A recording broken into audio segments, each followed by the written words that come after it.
1954 காமராஜ் வந்து முதலமைச்சர் ஆன பின்னாடி ஈவேரா வந்து முழுக்க முழுக்க காமராஜ்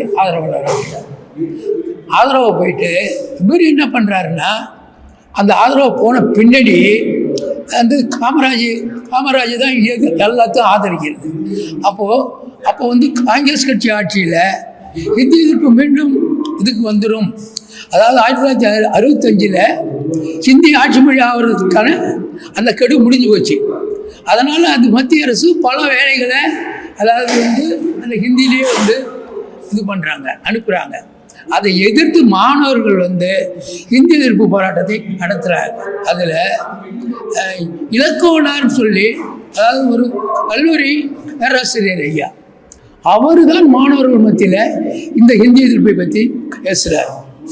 அதில் அதை பேசுகிறப்போ இவர் என்ன செய்கிறாருன்னா அந்த போராட்டம் தொடங்குது. ஈவேரா என்ன சொல்கிறாருன்னா இந்த ஹிந்தி எதிர்ப்பு போராட்டம் நடத்துகிறவங்களாம் காலி பசங்க, அவங்களெல்லாம் சுட்டுக் கொள்ளணும்னு சொல்கிறார்.